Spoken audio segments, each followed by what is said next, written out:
Welcome friends, स्वागत है आपका अपने चैनल इंडियन कानून इन हिंदी में।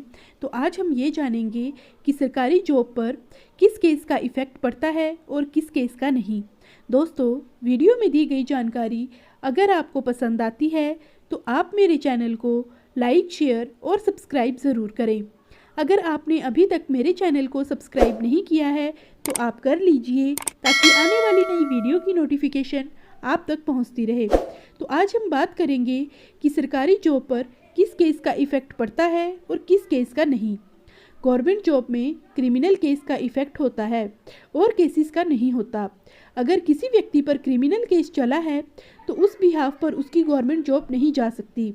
अगर कोई ऐसा व्यक्ति करता है जिसको पुलिस ने गिरफ्तार कर लिया हो और डिटेंशन के लिए भेज दिया हो 24 घंटे या 24 घंटे से अधिक, अगर किसी व्यक्ति को 24 घंटे के लिए जेल में रखा जाता है तो उस व्यक्ति को सस्पेंड किया जा सकता है।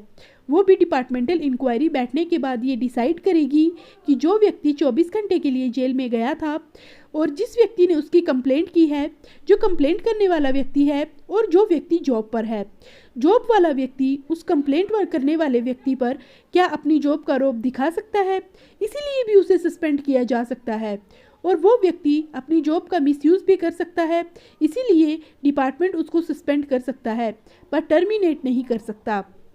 जो भी गवर्नमेंट जॉब की तैयारी व्यक्ति कर रहा है और उसके पहले कोई भी केस उसके ऊपर पेंडिंग है या जॉब लगने के बाद या उससे पहले कोई केस उस व्यक्ति के ऊपर लग गया था, चाहे वो कोई भी क्रिमिनल केस हो या कोई भी केस हो, अगर फॉर्म के अंदर ऑप्शन आता है तो आप वहाँ पर अपनी केस की डिटेल ज़रूर दें। अगर जॉब इंटरव्यू के आसपास कोई क्रिमिनल केस आपके ऊपर फाइल हुआ या डॉक्यूमेंट वेरिफिकेशन में एक डिक्लेरेशन फॉर्म में एक ऑप्शन दिया होता है, उसको यदि आपके ऊपर कोई केस पेंडिंग है तो आपको वहाँ पर उसकी डिटेल देना भी बहुत ज़रूरी है। अगर भविष्य में आपके ऊपर कोई आपराधिक केस चला था तो उसकी डिटेल भी ज़रूर दें, या फिर कोई केस डिस्पोज ऑफ हो गया तो उसकी डिटेल भी आपको वहाँ पर डालनी पड़ेगी। अदरवाइज़ पुलिस वेरिफिकेशन जब होता है लोकल थाने से, तब भी पता चल जाता है कि आपके ऊपर कौन सा केस चला है। कोई भी मामला अगर क्रिमिनल कोर्ट में चल रहा था गवर्नमेंट एम्प्लॉय के ऊपर और उसको कन्विक्शन हो गई, कन्विक्शन होते ही व्यक्ति की जॉब नहीं जाएगी। कन्विक्शन वाला व्यक्ति अपील के अंदर जाएगा और फिर कन्विक्शन के ऊपर स्टे आ जाता है। ऐसा करने पर जॉब नहीं जाएगी लेकिन व्यक्ति सस्पेंड हो सकता है। इसमें व्यक्ति वर्ज भी करवाया जा सकता है जिसमें व्यक्ति को हाफ सैलरी दी जाएगी।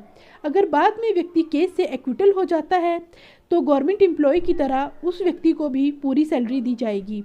अगर कोई गवर्नमेंट जॉब लेना चाहता है तो उसके ऊपर अगर केस पेंडिंग है और अगर व्यक्ति को सज़ा हो गई तो वो अपील के अंदर भी व्यक्ति जा सकता है। अगर उसने अपील की है तो वो किसी भी जॉब के लिए अप्लाई कर सकता है और अगर वो व्यक्ति जॉब में सेलेक्ट भी हो जाता है तो उसको जॉब मिलेगी। अगर किसी व्यक्ति का कोई केस चल रहा हो तो इसका मतलब ये नहीं होता कि वो व्यक्ति अपराधी है।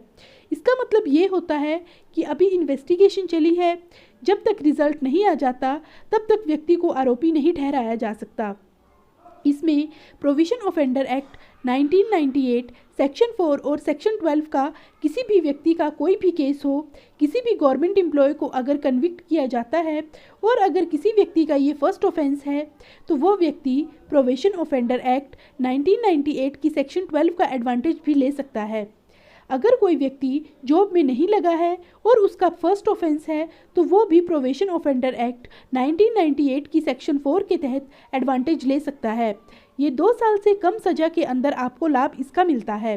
फॉर एग्ज़ाम्पल, आपको फाइन कर दिया गया तो सेक्शन 12 और सेक्शन 4 का एडवांटेज ले लें सदाचार के लिए कि मैं भविष्य में ऐसा कोई काम नहीं करूंगा, कि मैं जो भी जॉब कर रहा हूं या भविष्य के अंदर जो भी जॉब करूंगा उसका कोई इफ़ेक्ट ना पड़े आपकी जॉब पर, उसके लिए ये एडवांटेज दिया जाता है।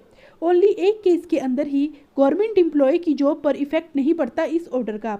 आईपीसी की सेक्शन 323, 341 के अंदर अगर आप जुर्म स्वीकार करके या फिर केस फाइट करके या केस की डिटेल जॉब में देकर या फिर केस को डिस्पोज ऑफ भी करवा सकते हैं, या फिर सेक्शन 4 और सेक्शन 12 का लाभ भी एडवोकेट के द्वारा आप ले सकते हैं, या जुर्म स्वीकार करने पर कोर्ट में आपको फाइन भी देना पड़ेगा।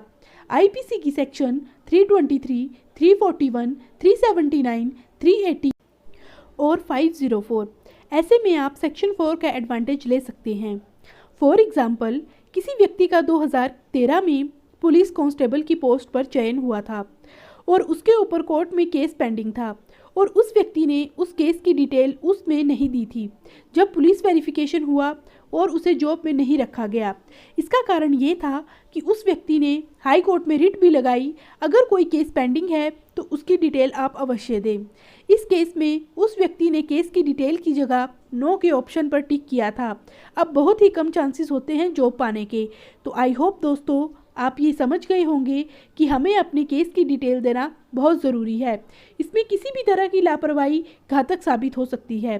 तो ऐसे ही लॉ से रिलेटेड जानकारियाँ पाने के लिए आप मेरे चैनल को लाइक, शेयर और सब्सक्राइब ज़रूर करें। अगर आपने अभी तक मेरे चैनल को सब्सक्राइब नहीं किया है तो आप कर लीजिए, ताकि आने वाली नई वीडियो की नोटिफिकेशन आप तक पहुंचती रहे। वीडियो में लास्ट तक बने रहने के लिए आप सभी लोगों का धन्यवाद।